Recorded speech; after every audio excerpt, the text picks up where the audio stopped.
नमस्कार। मंत्रालय में आपका स्वागत है। क्या सचिन पायलट को हराने की कोशिश हो रही है या सचिन पायलट की जीत के कितनी संभावनाएं हैं? टोंक से उनको कांग्रेस पार्टी ने अपना उम्मीदवार घोषित किया है और टोंक कॉन्स्टिट्यूंसी की आज हम पड़ताल करेंगे और सचिन पायलट की संभावनाओं को देखेंगे कि सचिन पायलट कितने ज्यादा मजबूत कैंडिडेट इस बार होंगे कांग्रेस के लिए। इससे पहले सचिन पायलट की थोड़ी सी मुश्किलें मैं आपको बताऊं इसलिए भी बढ़ रही हैं कि उनके जो कट्टर साथी थे वो धीरे धीरे करके साथ छोड़ रहे हैं। ऐसा लग रहा है जैसे हेमाराम चौधरी हैं जो उनके बहुत विश्वस्त थे और पश्चिमी राजस्थान के एक बहुत कद्दावर नेता हैं। हेमाराम चौधरी ने चुनाव नहीं लड़ने का कहा है और उन्होंने ये लेटर खड़गे साहब को भी दिया है, सबको कहा है, सचिन पायलट को भी बता दिया है। हेमाराम चौधरी चुनाव नहीं लड़ रहे हैं। बहुत ही सात्विक ईमानदार मंत्री के रूप में जाने जाते हैं और सचिन पायलट के साथ में हमेशा खड़े रहे। एक पंडित शिरोष मिश्रा जो कि सर्व ब्राह्मण महासभा के थे, सचिन पायलट के साथ हमेशा खड़े रहे, 5 सालों में खड़े रहे, लगातार खड़े रहे, विपरीत परिस्थितियों में खड़े रहे, लेकिन उसके बाद में भी उन्होंने अपना कांग्रेस के स्टैंड को देखते हुए उन्होंने अपना रुख भारतीय जनता पार्टी की तरफ कर लिया और भारतीय जनता पार्टी के अंदर वो चले गए। सचिन पायलट की टोंक से जीत की बात करें उससे पहले एक और बात कि ज्योति खंडेलवाल जो कि कांग्रेस की मेयर रही थी जयपुर से, इसके अलावा लोकसभा की प्रत्याशी भी थी, उन्होंने भी अमीन कागजी को जब टिकट मिला किशनपुर विधानसभा से, हालांकि अमीन जब ये बात हो रही थी कि भाई सिटिंग एमएलए जो कि जिनके नेगेटिव मार्क्स आए हैं, जो सर्वे में कमजोर है, उनको टिकट नहीं दिया जाएगा, लेकिन कांग्रेस ने अपनी लास्ट मोमेंट पर ये अपनी पॉलिसी बदल दी और उन्होंने सारे लगभग टिकट रिपीट कर दिए। तो ज्योति खंडेलवाल जो थी उन्होंने भी अपनी संभावनाओं को देखते हुए बीजेपी का दामन पकड़ लिया। अब बीजेपी का दामन पकड़ने का मतलब हुआ कि सचिन पायलट से ये तीनों बड़े नेता अलग हो गए। इसके अलावा भी छोटे बहुत सारी चीजें हो रही हैं। अब बात करते हैं टोंक की। देखिए, टोंक का इलेक्शन अगर मैं आपको पिछला वाला दिखाऊं, पिछले वाले इलेक्शन और इस वाले इलेक्शन के अंदर देखिए हमको समझना पड़ेगा कि पिछले वाले इलेक्शन के अंदर तो क्या था कि कांग्रेस के पीसीसी चीफ जो थे वो सचिन पायलट खुद थे, नंबर 1 बात।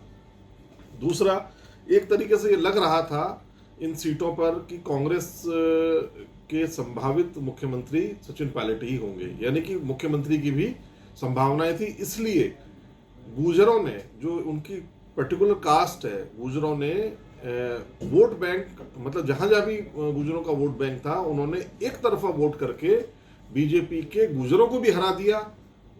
मतलब आप समझ रहे हैं, सचिन पायलट की हमारा एक नेता चीफ मिनिस्टर बन जाएगा।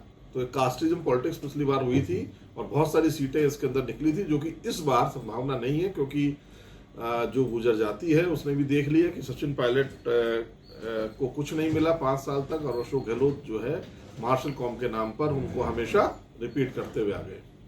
तो पिछली बार की अगर अपन बात करें तो पिछली बार का कुछ आंकड़े मेरे पास में हैं, जैसे कि टोंक के अंदर जो है 2,24,000 वोटर हैं लगभग, उसमें से 1,71,000 लोगों ने वोट डाला, यानी कि वैलिड वोट थे।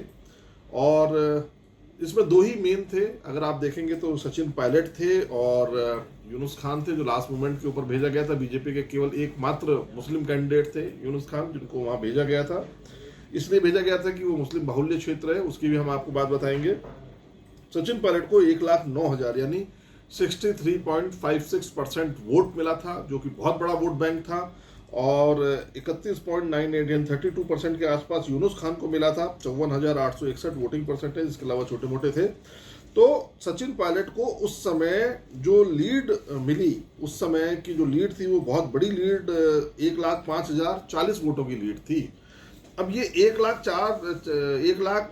की से ज्यादा की जो 1 लाख से ज्यादा की जो ये वोटिंग आई, जो लीड आई, ये सचिन पायलट को आई थी या राजस्थान के संभावित मुख्यमंत्री को आई थी? तो मेरा ये मानना है कि ये सचिन पायलट को इतनी बड़ी लीड नहीं मिली थी, ये राजस्थान के संभावित मुख्यमंत्री को लीड मिली थी कि हो सकता है कि टोंक का हमारा सचिन पायलट मुख्यमंत्री बन जाए, जैसी संभावनाएं थी, क्योंकि पीसीसी चीफ थे। राजस्थान के अंदर 21 सीटें थी, उस समय चुनाव लड़ा जा रहा था, सचिन पायलट युवा थे, बहुत जोश के साथ चुनाव लड़ रहे थे।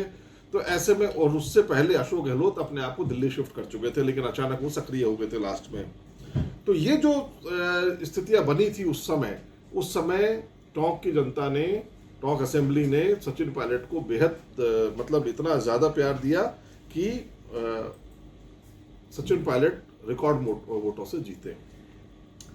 अब मैं आपको थोड़ा सा रिलीजन वाइज लेकर चलता हूं, क्योंकि बार बार ये कहा जाता है कि टोंक सुरक्षित सीट है, मुस्लिम बहुत ज़्यादा है वहाँ पर, ब्ला ब्ला।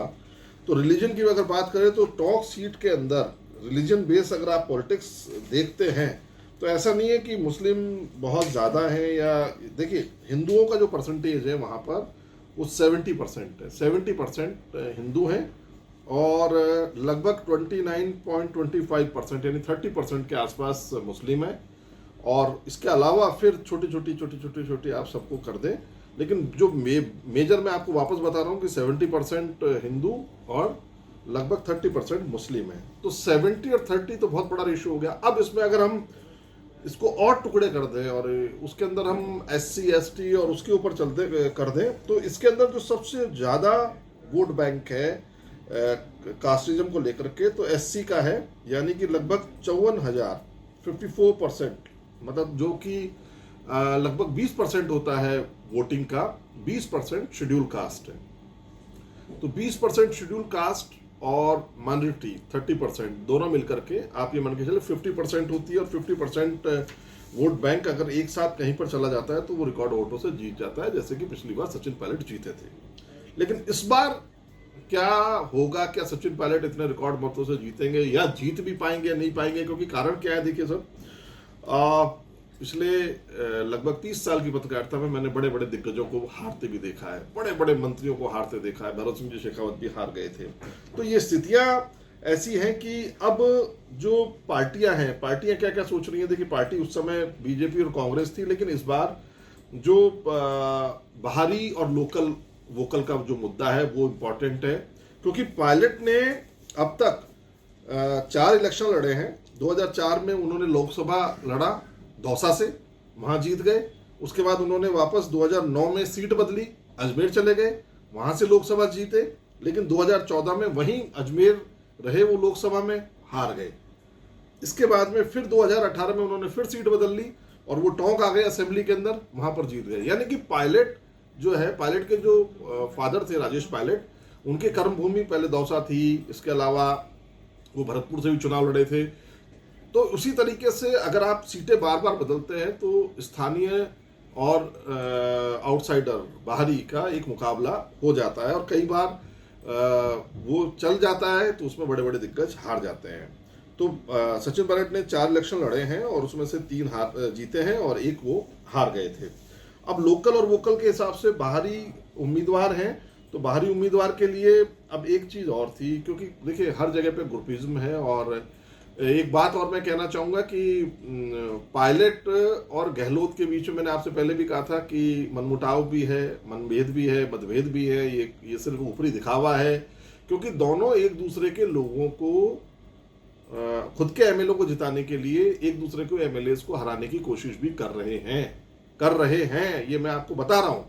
तो इससे क्या होगा कि पायलट अगर अशोक गहलोत के लोगों को हरवाएंगे और अशोक गहलोत पायलट के लोगों को हरवाएंगे और दोनों के लोग हार जाएंगे, तो सरकार कैसे बनाएंगे मेरे सरकार? सबसे इंपॉर्टेंट बात है कि आपने उनकी गाड़ी के टायर पंचर कर दिया और उन्होंने आपकी गाड़ी के टायर पंचर कर दिया, तो दोनों ही रेस नहीं जीत सकते। जबकि ऐसा मौका है, जबकि बीजेपी ने वसुंधरा राजे को साइडलाइन किया हुआ है, और ऐसे में एक आक्रामक नेता की राजस्थान में आवश्यकता है, और वो सचिन पायलट भी हो सकते हैं। लेकिन उनको खुद को, मैंने आपसे पहले भी कहा कि उनके खुद के लोग, विश्वस्त लोग छोड़ के चले गए अभी इस समय। इससे पहले भी कुछ लोग जो इनके साथ है वो मैनिपुलेशन वाले लोग हैं। इवन जब वहाँ गए थे, ये मानेसर गए थे, तब इनके जो 7 लोग थे वही इनको छोड़ करके वापस आ गए थे। उन्हीं को, जो कांग्रेस के अंदर एक अंतर विरोध चल रहा है कि बसपा से आए हुए लोगों को कांग्रेस में टिकट दे दिया गया है।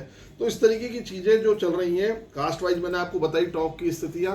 तो अगर ये स्थितियां इसी तरीके से चलती रही और कोई सशक्त, जैसे हमने एक सुन रहे हैं कि भारतीय जनता पार्टी जो है वो पर्टिकुलर कोई एक बड़े उद्योगपति जो टॉप का स्थानीय निवासी है उसको वहां से उतार सकती है, ताकि अगर स्थानीय अल्पसंख्यक उद्योगपति कोई उतर जाता है वहां से और बीजेपी का उसको सपोर्ट मिल जाता है, तो पायलट के जीत की संभावनाएं कम हो जाती हैं, क्योंकि लोकल उद्योगपति का काफी इन्फ्लुएंस रहता है।